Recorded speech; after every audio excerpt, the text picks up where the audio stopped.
Ahora sí, genial. Bueno, buenas tardes a todas y todos. Este es un primero de 4 encuentros que vamos a hacer junto a las compañeras. El año pasado la Comisión de Formación de ADEMU Montevideo realizó 3 encuentros de corte pedagógico que tenía que ver con rescatar aportes de maestras, maestros o pedagogos o pedagogas nacionales, y uno de ellos fue sobre los aportes de Clelia de Melo. En ese encuentro se acercaron varias compañeras que plantearon la necesidad de continuar con esa reunión o con esos aportes, querían saber más. Algunas compañeras habían participado hace unos años en ADEMO, en un grupo que trabajó durante 7 años, ¿fueron? ¿Más? Bastante más. Varios años que se juntó, que era un grupo que era autogestionado, que trabajó sobre el método sistemáticamente, llegó incluso a hacer publicaciones tanto en la revista Que es Educativo como un libro. Y esas compañeras planteaban que les interesaba retomar esa experiencia de reunión periódica para trabajar sobre cómo llevar el método natural o la metodología natural e integral a las aulas. En función de eso, este año tomamos contacto con las compañeras que habían sido parte de esa experiencia y les pedimos si había posibilidad de hacer ese esfuerzo. Por suerte, las compañeras tenían como muchas ganas de compartir su experiencia y generamos estos primeros 4 encuentros, en principio, que van a ser grabados. Les digo a las personas que están por Zoom que va a quedar grabado por si tenemos que volver a ellos, que como hubo interés de compañeras de distintas partes del país, decidimos abrirlo e invitar a toda la federación con una excelente repercusión. Se anotaron por el formulario más de 670 personas, eh, y sabemos que hay muchas compañeras y compañeros que no se anotaron en el formulario porque igual les interesó y están participando hoy, o que van a participar en alguna de las 4 instancias. Eso habla de la necesidad que tenemos las maestras de aula de formación permanente, de las ganas que tenemos de juntarnos a estudiar y a pensar lo que hacemos en el aula. Yo creo que además le da un valor extra porque las compañeras que van a participar guiando estos encuentros son compañeras que tienen experiencia de aula, que a veces algunas tienen otras experiencias, pero que conocen de primera mano las dificultades con las que nos encontramos a la hora de tratar de que los gurises se apropien de la lectura y la escritura y del conocimiento en general. Y es un poco de esto de sistematizar el conocimiento de aula y divulgarlo entre nosotras mismas. Eso que a veces no es posible por una cuestión de tiempos, de oportunidades, de que la institucionalidad no nos habilita el encontrarnos. En este espacio sindical lo estamos pudiendo hacer. Y me parece importante retomar eso, ¿no? Esta es la casa de las maestras, es el lugar del sindicato, son compañeras afiliadas que comparten su experiencia, y me parece que no es ni casual ni irrelevante, porque es otra forma de construir sindicato, ¿no? Nuestro sindicato no solo es un sindicato que lucha por salarios, sino que es un sindicato que lucha por profesionalización docente, que habla de la importancia de reconocer el saber docente, que reclama porque muchas veces no se nos dan los tiempos de encuentro y de planificación, pero que además también se nos traen recetas como si fueran la panacea, cuando en realidad desde las aulas nosotras sabemos que la cosa va por otro lado, o tenemos un conocimiento que nunca se nos pide o no es valorado. Entonces, me parece que estos encuentros tienen mucha riqueza por diversos puntos, y nada, eso. Vamos a dejar ahora a las compañeras que se apropien. Va a ser más o menos 1 hora y media cada uno de los encuentros. La idea es terminar en torno a las 8, hoy quizás un poco más tarde, pero que tengamos un horario de finalización por respeto a nuestras vidas personales. Y cualquier duda o cualquier aporte que quieran hacer, lo mandan al correo de ADEMU, que vamos a estar atentas a ello. El chat, el Zoom. Hoy, por justamente la cantidad de gente que se está sumando, que en este momento son 200 personas, no vamos a habilitar el micrófono. Pueden dejar dudas en el chat y lo que vamos a hacer es, al final de la instancia, tratar de revisar y responder las dudas y las preguntas o los aportes que hayan en el chat en la próxima reunión. Nos acompañan hoy Lucía Zureda, Susana Bonilla, Virginia Riqueboer y Natalia Pastrana. Bueno, gracias Gabriela.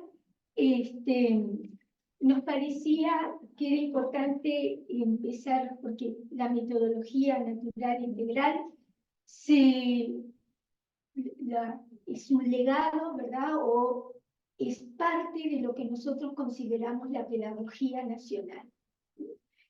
A veces nos deslumbramos por experiencias o cosas que vienen de afuera o nos pretenden deslumbrar, y nosotros tenemos una riquísima tradición pedagógica que desconocemos bastante. Entonces, nos parecía empezar este encuentro con palabras de Miguel Soler, que pronunció el 14 de julio de 2006 en el Paraninfo de la Universidad de la República al recibir el título de doctor honoris causa. Para mí estas palabras que voy a leer no tienen desperdicio. Soler nos pide: continúen estudiando, formándose, creciendo profesionalmente, con todo respeto por quienes ejercen hoy esta función. Digo que los formadores de educadores son hoy pocos ante tantas necesidades.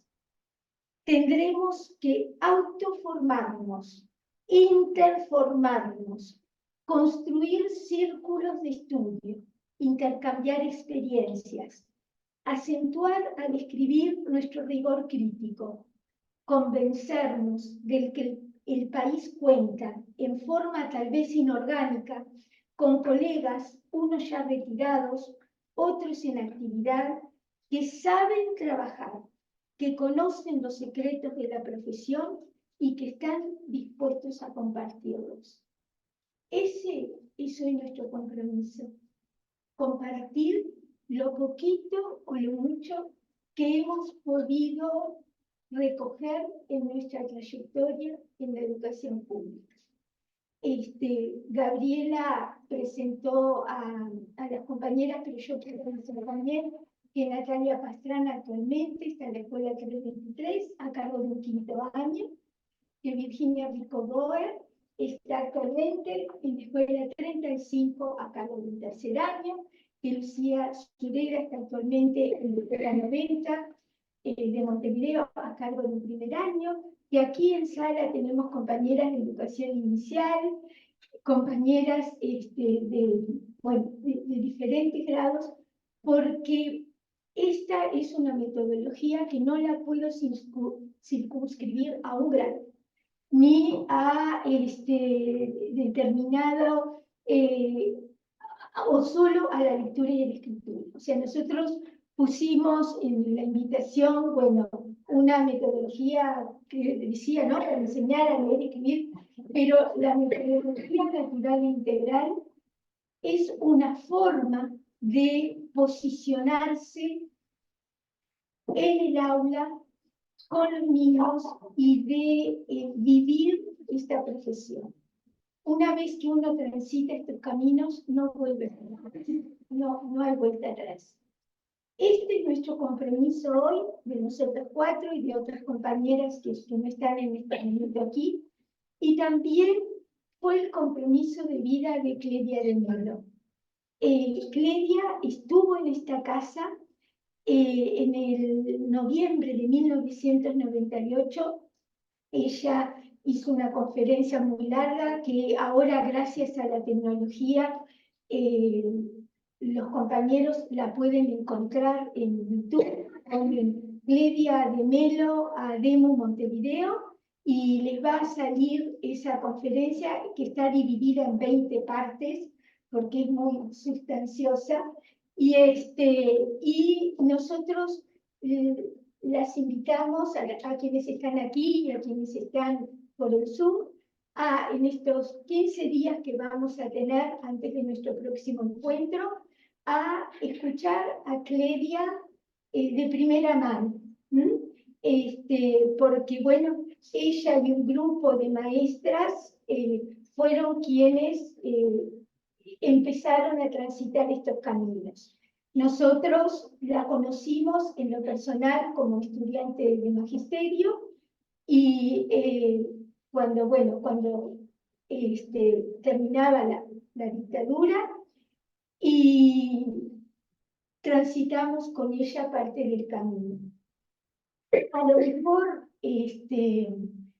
vamos a tomarnos unos minutitos para tratar de ubicarnos en el contexto, ¿no? Hoy decíamos pedagogía nacional, tenemos que ubicar a Clelia Di Melo en Rivera, para los compañeros de Rivera, algunos no saben que Clelia nació en Rivera, nació en el año 1929, si nos ubicamos, y ella, porque esto va a ser importante para luego el desarrollo de la metodología, ella comienza a trabajar en una escuela rural que había quedado sin maestra, sin ser maestra. No, yo calculo que eso ocurrió, capaz que ella tendría 20 años, por 1949, 48, era una realidad que una escuela rural no tuviera maestro, y entonces alguien sin tener el título, igual, como tenía estudios, podía ir y trabajar con esos niños. Eso ella lo cuenta en un reportaje, en varios reportajes que le hicieron. ¿Por qué es importante esos inicios? Porque ella comienza sin prejuicios de alguna manera, ¿no? Toma a los niños de una escuela rural en el mes de agosto, que no habían tenido clase, nunca había pisado un instituto de formación docente, y empezó a enseñar como a ella le parecía o veía que se enseñaba, ¿no? Entonces empezó con la A y hacer las planas de A y la plana del 1, y ella cuenta que decía, aquello era tanta pobreza, pensaba que el niño viniera de tan lejos, que con un enorme sacrificio pasara 5 horas con una letra, ¿no? Entonces, intuitivamente, y es una palabra que ella utiliza mucho, intuitivamente ella empezó a decir, no, en esta pobreza no podemos estar. Entonces, empezó a presentar más letras, a trabajar ya no con la letra aislada, no con el número aislado, y vio que los niños realmente aprendían cuando podían trabajar a otro nivel de complejidad, ¿no? Y bueno, y ahí es que se decide a ser maestra, cuando termina el año y ve que los niños, bueno, habían salido adelante, ahí ella decide ser maestra. Entonces, es como un comienzo intuitivo, ¿no? Por intuición, y empieza ahí la importancia de la experiencia, ¿no? O sea, el dar una respuesta a esa realidad que te interpela, y luego sí, ¿no? Empezar a estudiar. Y bueno, cuando ella refiere a su paso por el Instituto Normal, no es muy distinto a lo que hemos vivido cada uno de nosotros, aunque tengamos edades muy diferentes, ¿no? Aquella carrera de que hay que dar el examen y estudiar, y ella siempre reclama sin tiempo para pensar. Y por un lado la teoría, y después uno en la práctica hace lo que vio, ¿no? Entonces, ella dice en esos encuentros, que espero que ustedes vayan a ellos, dice, no, no es bueno decir una cosa y hacer otra. Está muy mal acostumbrarse a eso, ¿no? Y eso nos pasa un poco en esta profesión, que leemos, pero después vamos a la práctica y llevamos la fotocopia que encontramos en la revista, no sé, X, y le damos la fotocopia, y aquellos autores que leímos, y aquellos. Entonces, decir que ella empieza, ¿no? Logra recibirse así, dando exámenes, como lo logramos todos, y empieza ahí su búsqueda, ¿no? Teórica, ¿no? O sea, ¿cómo podía ella respaldar aquello que intuitivamente le parecía que iba por otro lado, que no podía ir en el 1 a 1, ¿no? Que ella no podía enseñar los números de a 1, que no podía enseñar, qué sé yo, hoy la tabla del 2 pasado a la semana, o bueno, yo que sé, entre 24, no, que había que trabajar, ¿no?, de otra manera. Y en esa búsqueda, ¿no?, del sustento teórico, porque hay que decir que Chela fue una gran estudiosa, y como yo creo que casi todos nuestros grandes pedagogos, una autodidacta, porque si uno piensa en Soler, que acabo de citar, uno piensa en Julio Castro, en Reina Reyes, en Agustín Fernández, autodidactas, ¿no? O sea, grandes lectores de la pedagogía de su época, grandes lectores, pero que aquello que leían, lo ponían en diálogo con las realidades que tenían. Y eso, sí, ese sigue siendo nuestro desafío, ¿no? O sea, cómo buscar que la teoría ilumine nuestra práctica, que nuestra práctica tenga sentido, cómo podemos trabajar más científicamente si somos profesionales, porque siempre peleó por la profesionalidad de los docentes, ¿no? Si somos profesionales, pues tenemos que trabajar más científicamente, no podemos trabajar según las órdenes que nos da un director o un inspector, nuestro sistema es jerárquico para otras cosas, pero en lo técnico, eso reivindicó siempre la profesionalidad del docente, ¿no?, de poder tomar sus propias decisiones, siempre es fundamental, ¿verdad? Entonces, en esa búsqueda, ¿no?, de su fundamento teórico para lo que intuitivamente iba haciendo y enriqueciendo año tras año y en intercambio con los compañeros, ella marca como un hito importante en su vida profesional cuando en el curso, va a ser un curso de directores, y empieza ahí a conocer la obra de Piaget, ¿no? Entonces, cuando estudia, ¿no?, y comprende la complejidad, porque es complejo, de los aportes de Piaget, ella ahí es como que hace como un clic, ¿no? Y empieza, entonces es por esto que es mejor que el niño no aprenda de a una las letras.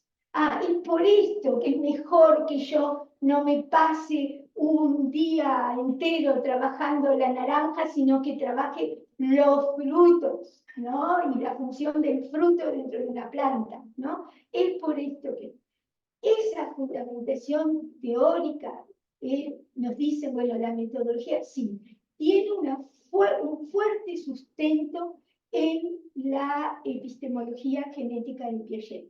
Eso ustedes lo van a encontrar en esos videos a los que los remito. Pero si bien esa es una fuente, o sea, bien importante, como estudiosa que fue de la pedagogía de su época, nosotros encontramos en su propuesta de trabajo, encontramos también aportes de Vygotsky, ¿no?, en lo que es la interacción de los niños para aprender a estar. Encontramos aportes de Vygotsky en lo que hace a la atención que necesitamos para que los niños aprendan, porque los niños aprenden unos de otros.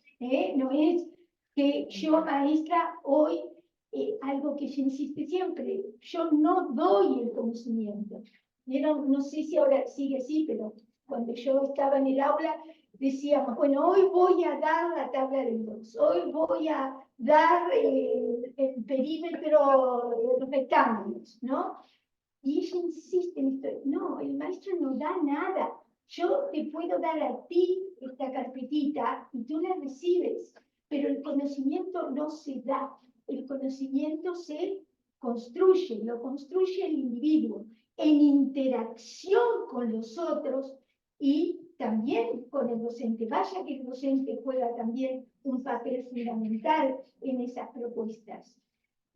También en la pedagogía, en la propuesta de trabajo de Clelia, en esta metodología, vamos a encontrar el aporte de otros pedagogos nacionales que la precedieron. En lo personal, que tuve la experiencia de estudiar en dictadura, cuando me acerqué a Clelia, ahí escuché por primera vez el nombre de Agustín Ferreira. Escuché, aunque no lo crean, por primera vez el nombre de Carlos Vaz Ferreira, el nombre de Clemente Estable, porque estaban prohibidos en dictadura. Y ella era una conocedora en profundidad de los aportes de Vaz Ferreira, ¿no? Sus principios de escalonamiento, de todo lo que la obra de Vaz Ferreira, ella naturalmente la incorporaba en su propuesta de trabajo. El plan estable, ni que hablar, la metodología, hoy cuando les decía, no es solo para enseñar a leer y escribir. Ustedes saben que el plan estable tiene dos pilares fundamentales, que es la ciencia y el arte. La metodología natural integral también. Ella toma los aportes también de los grandes pedagogos que la antecedieron. Agustín Ferreiro y su libro La enseñanza primaria en el medio rural, que nos aporta un montón de situaciones para volver a pensar nuestras prácticas. Ella continuamente apelaba, ¿no? Y a estos autores que conocía profundamente, ¿no? Y que trata de llevarlos al aula. Cuando Agustín Ferreiro plantea la diferencia entre ejercitación y problematización, ¿no? Bueno, Clelia era obsesiva en eso, ¿cómo problematizamos el conocimiento? Entonces, hay cosas que a veces hoy nos la presentan con monografía, las pedagogías activas, el rol de la experiencia, y uno dice, pero eso está, ¿eh? A veces no tenemos la oportunidad los maestros, y nuestra formación es débil en eso, de compartir y volver sobre esos grandes autores y esa gran riqueza de nuestra pedagogía, a la que nosotros hoy integramos también a Clelia Vendetta.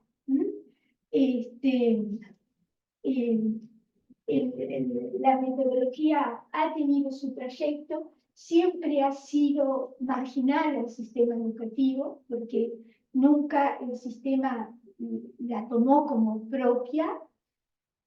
Por eso yo digo que es una pedagogía de la resistencia, lo fue en dictadura, una pedagogía de la resistencia, y lo siguió siendo después.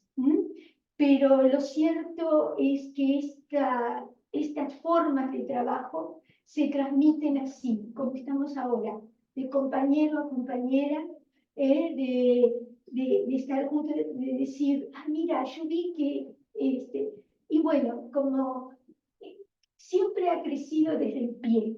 Y lo cierto es que han pasado muchos años y se vuelve esta metodología, se vuelve a nutrir y vuelve a dar respuesta a nuevos problemas. En 2011, las compañeras, verán que somos de diferente generación, las compañeras Lucía, Natalia, Virginia, se acercaron a Norma Marín, que no está con nosotros por un tema de salud, pero estará en los próximos encuentros, que es del grupo originario de Clelia, y se acercaron porque tenían interés en saber, bueno, a ver, ¿de qué se trataba esto? Y bueno, hoy son ellas las que van a tomar la palabra. En 2011 empezamos a trabajar juntas aquí en nuestra casa, y bueno, hemos trabajado muchísimos años juntas y adelante. Bueno, tenemos, si les decimos capaz un punteo, porque como nosotros hoy no trajimos PowerPoint, tenemos uno, no crean que no tenemos. Tenemos varias presentaciones, pero lo nuestro siempre fue el encuentro, ¿no? Porque además el punto uno que yo tenía ahí también marcado es que nosotros entendemos la escuela como lugar de encuentro, ¿no?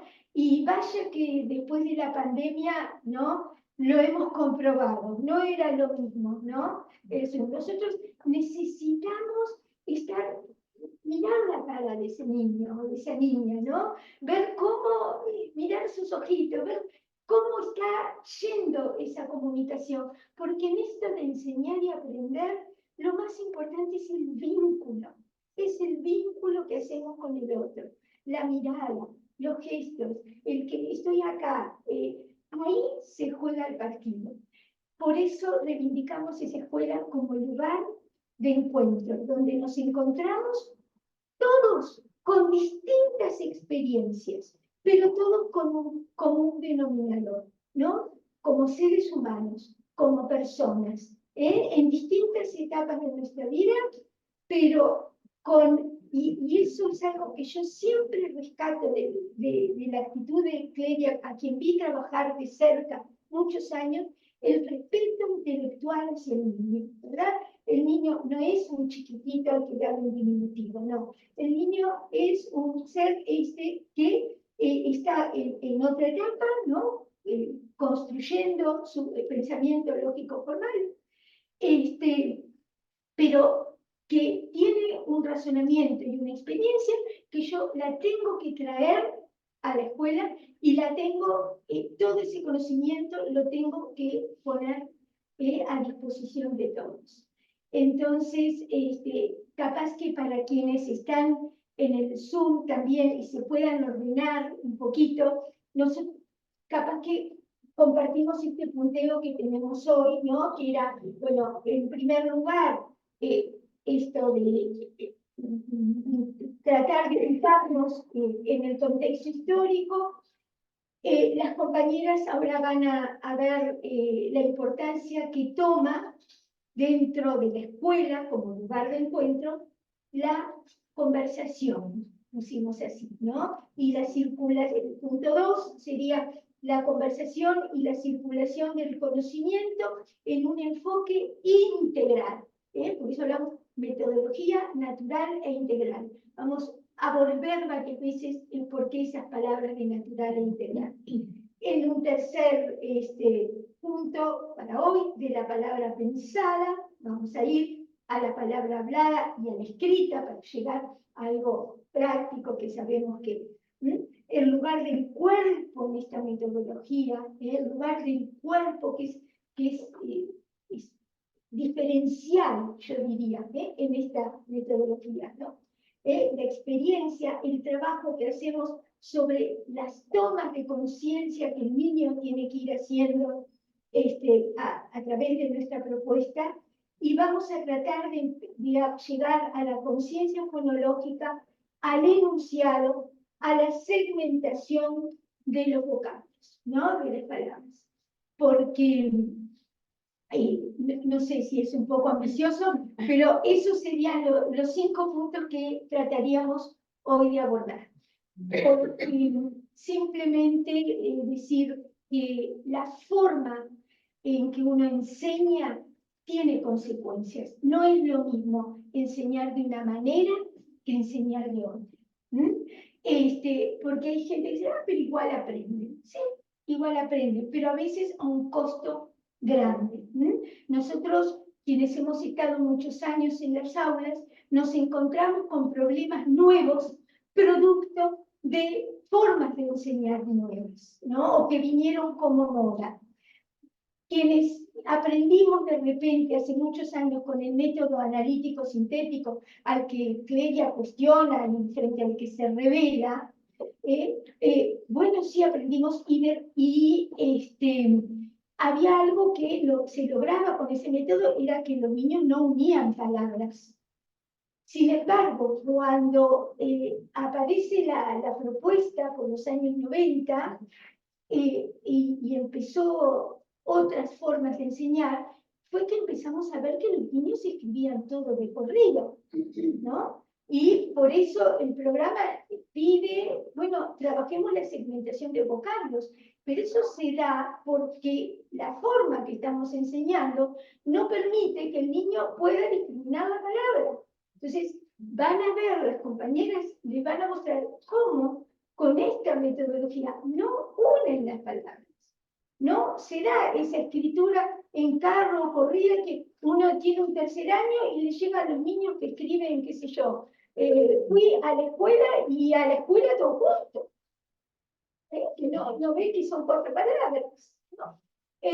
Fui a la escuela. Entonces, no es inocua la forma de enseñar. Bueno, dale, Lucía. Ahí está. Bueno, en principio, contarles un poco que esta forma de trabajo implica también esto que hablaba Susana, de poner el cuerpo en condiciones de aprender, y eso también implica otras movidas adentro del aula o fuera del aula, o también en otros espacios escolares, en la utilización de otros espacios escolares que nos permitan encontrarnos, que nos permitan mirarnos, que nos permitan escucharnos, cosa que hoy en día es complejo, es difícil, es generar la escucha atenta de lo que el otro me está diciendo, y entonces a veces nosotros, muchas veces cuando llegamos acá, estábamos en escuelas que tenían espacios muy reducidos y siempre Susana y Norma nos decían, no se preocupen, vayan al patio, y una las quedaba mirando, ¿no? Vayan al patio, hagan una ronda, y generen, pero eso no lo hagan una vez cada tanto, porque si no, no se genera el hábito, la costumbre, el gusto, el placer, el disfrute de ese espacio y de ese momento. Si es un acuerdo de la clase, esos espacios, esos momentos del día, se toman como propios y después se reclaman por parte de los chiquilines, y eso no es puntualmente para primero, segundo, es para cualquier grupo. Eso también es otra de las cuestiones que las compañeras nos decían. Conversar, verse, mirarse, escuchar, poner la gestualidad en juego, darse tiempo para eso. Eso lleva tiempo, sí. Quizás cuando termina el día nos vamos a tener 5 actividades hechas, como a veces vienen esas cuestiones ¿no? de órdenes, entre comillas, u orientaciones, ¿no? Pero sí vamos a tener actividades que nosotros decimos las actividades potentes, que generan en los chiquilines, lo que nosotros intentamos es que todo el grupo esté interesado en aportar y en conversar. Y no es fortuita la utilización de la palabra conversar. Cuando nosotros nos reuníamos, eso de que el verso circule entre todos, que haya una organización, que haya un orden, que haya una escucha, que haya un respeto hacia el otro. Y esa conversación, que tiene que ser planificada para todos los días, para cada comienzo, para cada encuentro, por supuesto siempre cómo estamos, cómo nos sentimos, cómo llegamos, qué hicimos brevemente, más breve, más largo, dependiendo del momento de la semana, del año, de lo que fuere, y siempre buscar un tema que, como decía Susana, puede ser desde las ciencias naturales, puede ser desde el arte, puede ser que permita, puede ser un cuento, puede ser una canción, que nos permita a todos compartir ese momento en algo que estamos en lo que estamos solamente con nosotros, ese que nos hace construir y nos hace generar identidad de grupo.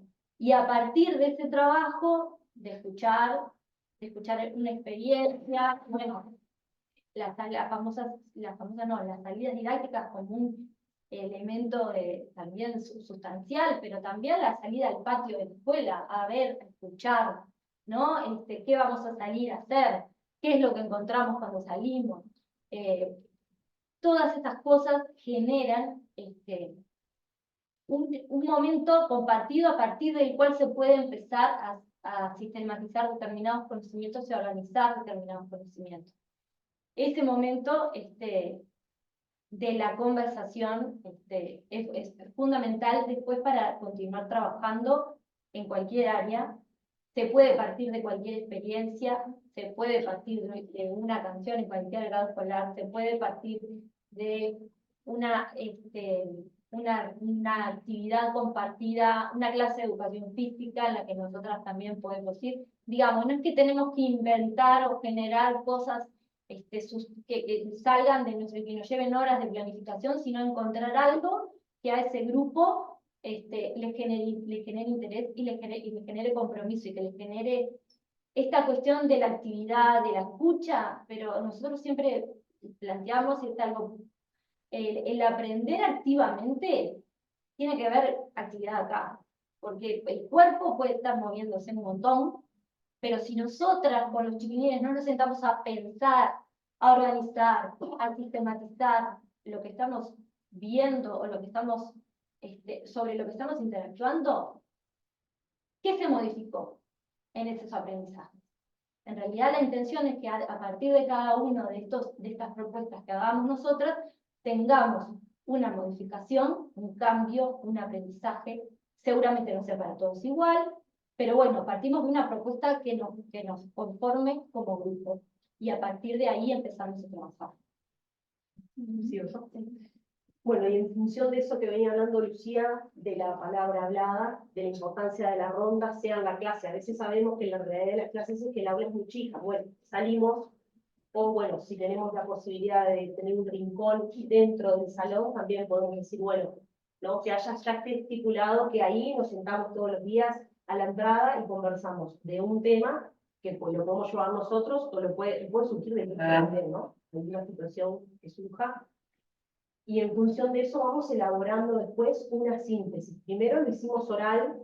Si quisiéramos ir a la escritura, por ejemplo, puedo tomar la temática que llevé a la clase o que surgió, el cuento, la canción, una noticia, lo que fuese, y en función de todo eso que hablamos, bueno, ¿qué les parece si hacemos un registro de esto tan importante que estuvimos hablando hoy? Y ahí comenzamos a introducir todo esto de ir transformando todo ese pensamiento, ir ordenándolo para transformarlo en la palabra escrita. O sea, que primero lo tiene que transitar por mí, ¿no? Susana hablaba de la importancia del cuerpo. Si estamos hablando de inicial, primero y segundo, lo que va a estar potente ahí es toda la parte del aparato fonador, ¿no? Que es la base orgánica que tiene esta metodología. Pero de repente si hablamos en clases grandes, que es mi caso, o el de muchos de ustedes que tienen otras clases, capaz que esta parte del aparato fonador no está tanto, pero sí vamos a atender a otras funciones que hacen al lenguaje, de cómo vamos a organizar ese enunciado, qué vamos a poner primero, ¿no? O sea, ayudar a que haya un esquema de pensamiento para que luego podamos escribir ordenadamente todas las palabras que van a formar parte de ese enunciado, que de repente en las clases chicas puede ser colectivo, ¿verdad? O sea, bueno, de todo lo que hablamos hoy, ¿qué les parece cuál puede ser el enunciado que hace una síntesis? Bueno, bien, contemos. No sé, se me ocurre, la Copa América estaba en el Banco República, por decirte que fue una noticia de la semana pasada. Bueno, ¿cuántas palabras hay ahí? ¿No? La Copa América estuvo en el Banco República. Bueno, ¿cómo las ordenamos? ¿Cuál va primero? ¿No? ¿Cuál va después? ¿Cuál es la palabra más larga? O sea, ir haciendo como todas ese reconocimiento del grupo de palabras que forma el enunciado para evitar eso que nos asusta un poco de que es la escritura en carro, ¿no? Entonces, bueno, si primero lo pienso y lo voy elaborando y después en conjunto nos sentamos todos juntos y escribimos todos a la vez ese enunciado, vamos a ir sistematizando un montón de cosas que después el niño se vaya apropiando. Bueno, ¿dónde empieza dónde termina, cuál es el primer sonido, cuál es el segundo, ¿no? Así hasta ir formando todo eso que todos los días, porque esto tiene que ser sistematizado, como decía Lu, lo tengo que trabajar todos los días los niños, no importa de qué clase, se tienen que ir con algo escrito, porque si no, no lo puedo sistematizar, no puedo trabajar la escritura una vez sola a la semana, tiene que ser sistematizado, para que, bueno, para que se apropie de eso. Bueno, por ahí va un poco esto de llegar a la palabra escrita. Sí. No, yo lo que quería decirles un poco era que me parece muy importante, ¿no? En este punto que habla del cuerpo, de la experiencia, porque creo que una de las cosas que yo aprendí que son fundamentales y de hacer consciente en el niño todo el tema de su cuerpo y las posibilidades que el cuerpo ofrece.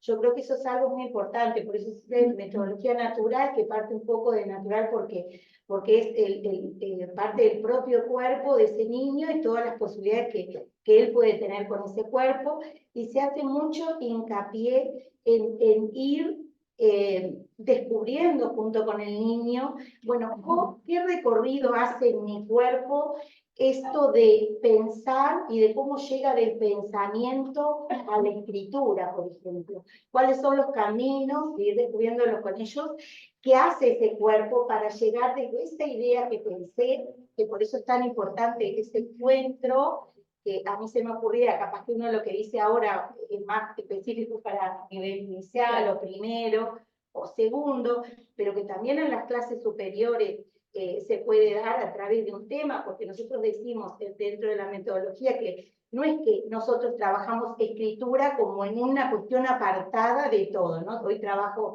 en biología, el otro trabajo, yo qué sé, no sé, se me ocurre astronomía y después escritura con algo que no tiene que ver, no.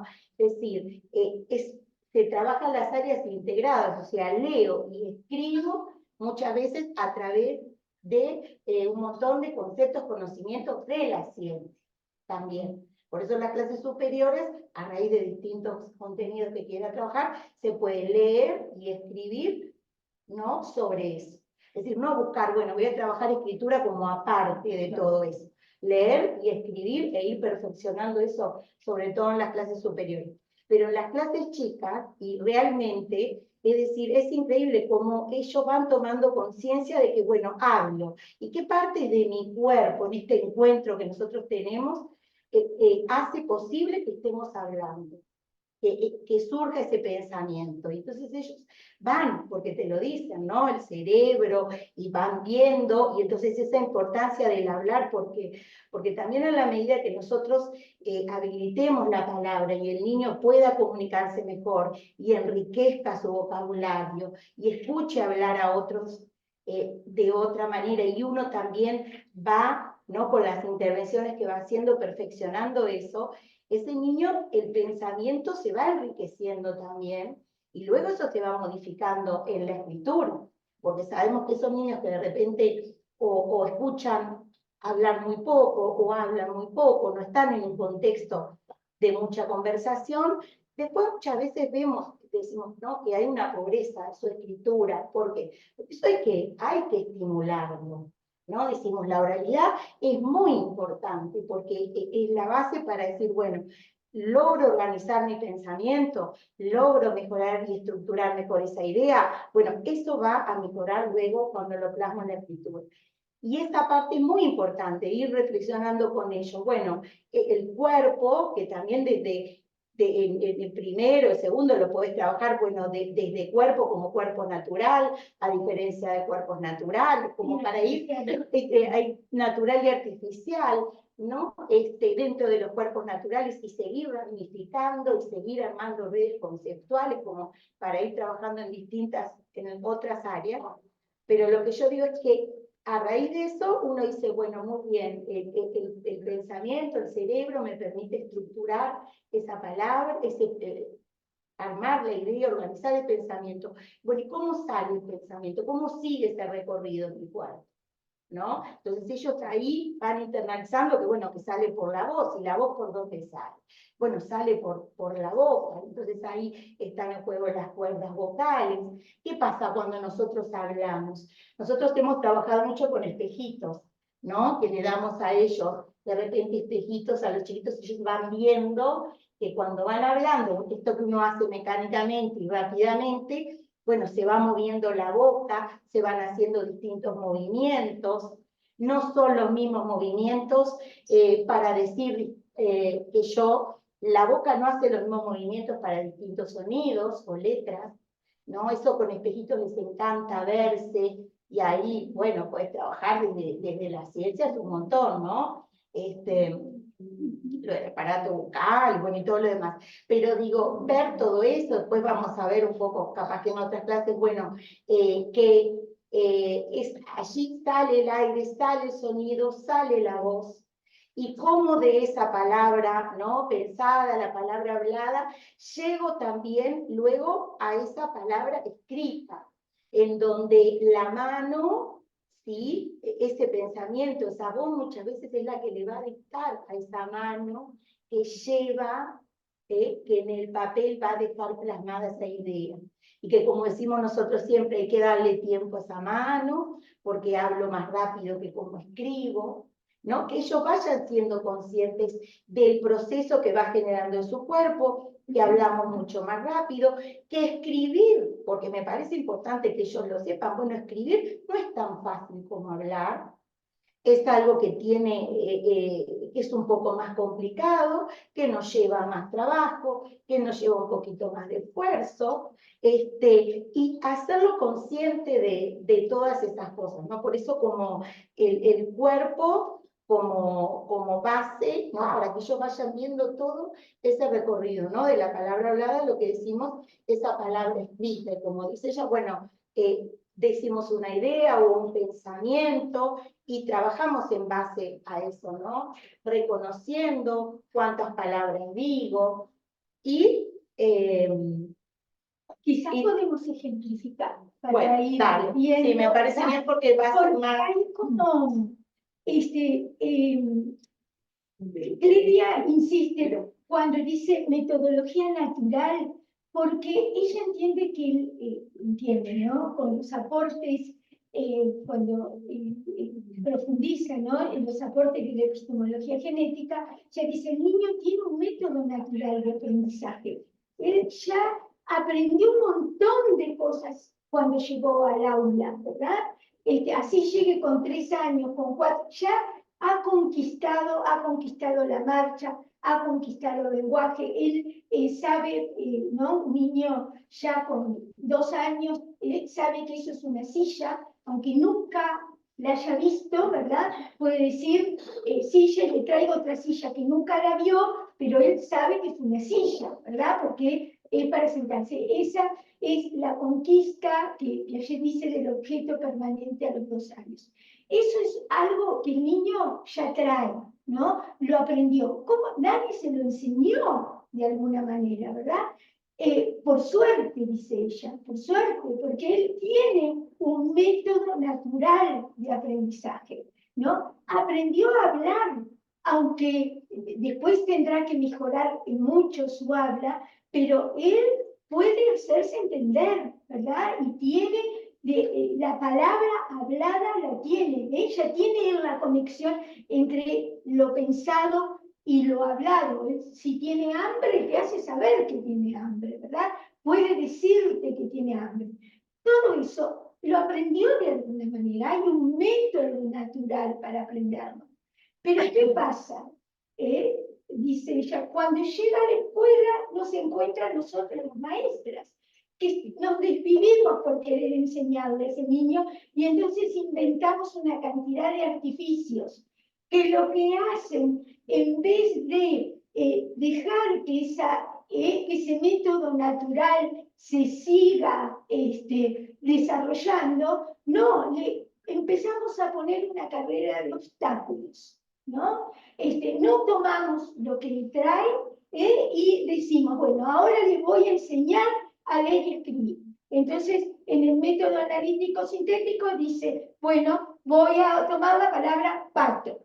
Voy a llevar un pato, si puedo, si está vivo mejor, ¿no? Llevo el pato, escribo, digo, porque yo me recibí con esa clase ¿no? La clase era la normal P, creo que sí, P. Entonces, llevo el patito, ahí tomo la palabra pato, después separo en sílabas, pato, después había que poner p, a, t, o, y ahí ponía en color la p y decía esta, y hasta a veces se llama la p, bueno, ¿no? Y después lo tenía que armar de nuevo, así, pato, y después pato, y volvíamos, y por eso le decíamos analítico sintético.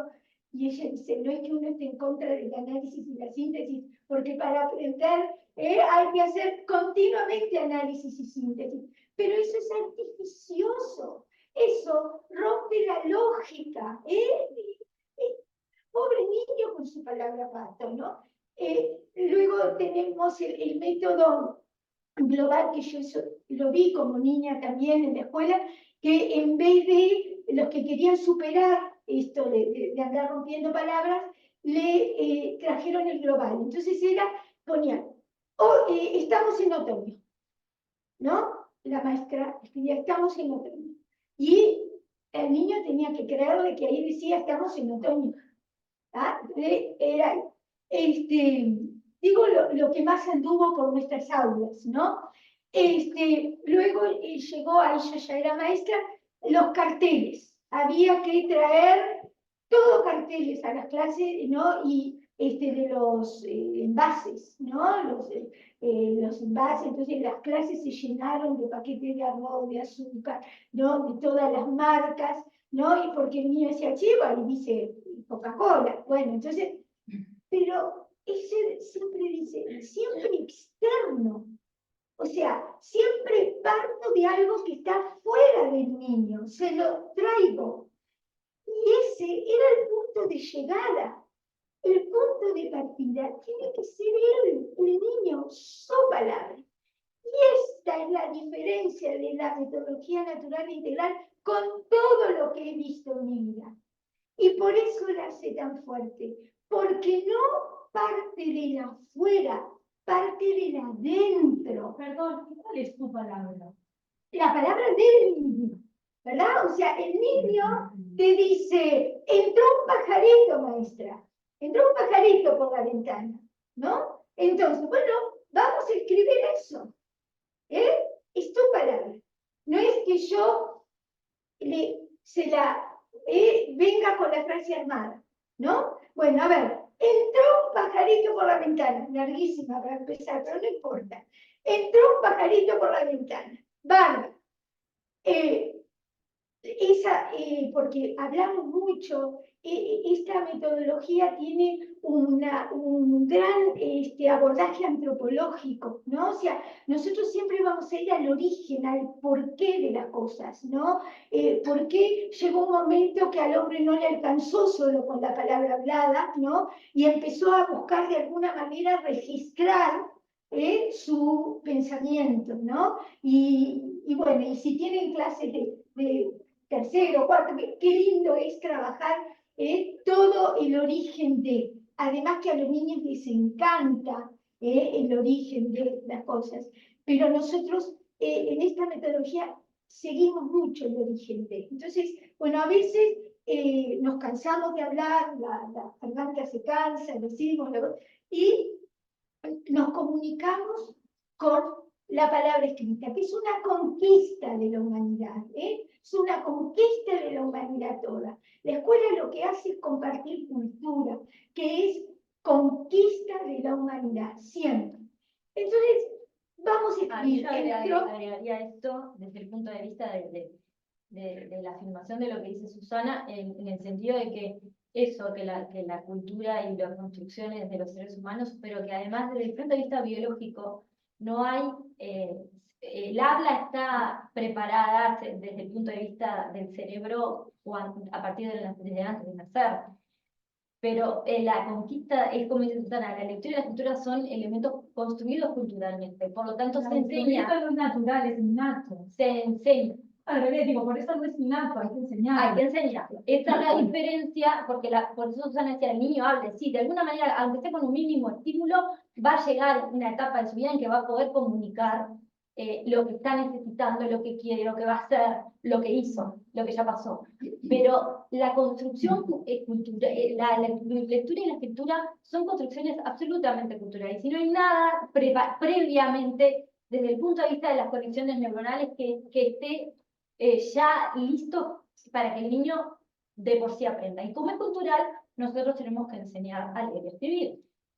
Cuando nos ponemos a leer y escribir con los chiquilines, nosotras entendemos que desde este lugar, bien, nosotros, de esta forma de trabajo, partimos desde el cuerpo, tomamos el cuerpo como elemento, digamos, central en la construcción, como decían las compañeras, pero además eso, el ponerse en el lugar de leer y escribir de la que enseña la electricidad. Creo que ese es por lo que yo te conté, Susana, porque, digamos, y en el lugar donde se aprende a leer y escribir es en la escuela, a no ser que haya una familia que quiere ahí acompañamiento. Entonces, digamos, en ese sentido viene el fundamento también desde el punto de vista desde lo biológico. Es nuestra tarea esencial, a la que la escuela no puede renunciar, porque el día que deje de enseñar a leer y escribir, no, ya no es escuela, será otra cosa. Entonces, volviendo a nuestro ejemplo, ¿no? Entró un pajarito por la ventana y dice, vamos a escribir eso, ¿no? Entró un pajarito. Y acá viene una palabra una pregunta que es clave, que Natalia la decía y la retomo para ir marcando esos mojones clave.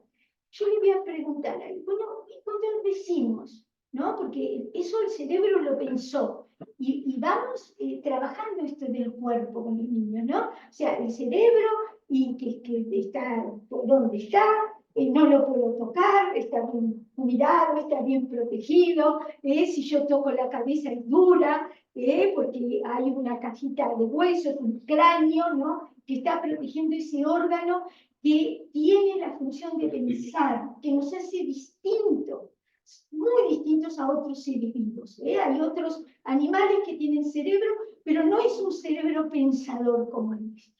Y miren cómo vamos trabajando, ¿no? Otra serie de conceptos que son fundamentales en esto de educar desde todos los lugares. Entonces, el valor del pensamiento, bueno, eso el cerebro lo pensó, pero el cerebro no puede hablar porque él piensa, el cerebro piensa, razona, se da cuenta, pero no puede hablar. ¿A quién le tiene que dar orden para que hable? A la boca. ¿No? Entonces empezamos a hacer todas esas tomas de conciencia. Es la boca la que habla, ¿no? Y la boca para hablar, ¿qué tiene que hacer? Se tiene que mover, porque si la boca se queda, las palabras no salen. Entonces, la boca se tiene que mover, se va a mover. Miren cómo va trabajando sobre el cuerpo, por eso es fuerte, porque tiene que empezar a tomar conciencia, por eso poníamos ahí, son tomas de conciencias que él tiene que ir haciendo, que las hacemos en el grupo todo, ¿verdad? En el grupo todo, esto no es uno a uno, es el trabajo en la grupalidad. Entonces, el cerebro le da la orden a la boca para que forme las palabras, ¿no? Y esas palabras van a salir en orden. Y voy a estar trabajando con la noción de orden. Entró un pajarito por la ventana. Y ahí viene, cuando llego, bueno, salen las palabras. No salió una, salieron más de una. Para que ese pensamiento esté completo. Porque si yo digo entró, no está completo, ¿verdad? Puede haber entrado tantas cosas. Entró no sé, ¿no? Entonces, es un pensamiento completo. Entró un pajarito por la ventana. Bueno, ¿cuántas palabras? Háganlo mañana en las clases, porque de esto se trata, estos 4 encuentros que pusimos así cada 15 días para que ustedes tengan tiempo de ir haciendo sus experiencias, ¿no? En las clases. Y pregunten, ¿cuántas palabras formó la boca para decir, entró un pajarito por la ventana?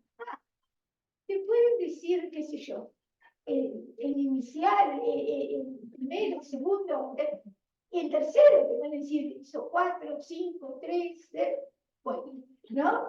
Pero dejamos que ellos hagan su conteo, ¿no? Que vuelvan sobre ese pensamiento que rescatamos para todos, que es el que elegimos hoy. Bueno, unos dicen una cosa, otros digan otra, y ahí, en estos trabajos que hacemos en el gran grupo, decimos, bueno, vamos a contar juntos. A ver, la primera palabra, entró. Entró, y miren ya cómo voy trabajando, yo digo, entró, y yo tengo que ir aportando, porque soy la maestra y tengo que enseñar. Entró, será de la familia de estar, de entrar, de escuchar. Es de entrar. No hay niños de 4 años que me dicen, es de entrar. Así que entró, es de entrar, ¿verdad? Y estoy trabajando categoría gramatical, estoy trabajando en entró. Un pajarito, me me va a decir? ¿Un pajarito? Muchos te van a decir que es una palabra. Es decir, que después va un pajarito. Un pajarito. Pero ¿cómo se llama? ¿Cómo se llama? Ah, pajarito. Ah, se llama pajarito. Entonces, un no es esa palabra, porque ese cuerpo que lo vimos volar, que pasó, es pajarito. Entonces, es decir, es una palabra cortita, que sirve para acompañar, me voy a decir, cuando el niño es chiquito. En kinder, decir, es el artículo, muchachos. Es el artículo, no me lo junte con el sustantivo. Eso le va a decir Natalia, que mañana, no sé si alguno aparece con un pajarito, ¿no? Entonces, así que entró y voy contando, y ya estoy usando mis manos, y le estoy dando un orden. No empecé así, empecé por el niñito, porque después un día les contamos por qué. Bueno, entonces, no escucha. Entró ahora dijimos que se llama pajarito. Ponga ventana, me va a decir otro, 4. A ver, y tengo que volver. Entró pajarito. ¿Cómo se llama ese cuerpo? Ventana. ¿Ah? Entonces, no puede ser una sola palabra. Entonces, va a ser la es otra cortita que está acompañando. Es el artículo en quinto, el artículo que determina, el otro es indeterminado. Entró un pajarito por la ventana. Así que, ¿cuántas palabras son? 6. Quiere decir que yo quiero escribir ese pensamiento. ¿Cuántas palabras voy a tener? Vamos a escribirlo. ¿Quién pasa el pizarrón? No, yo. No.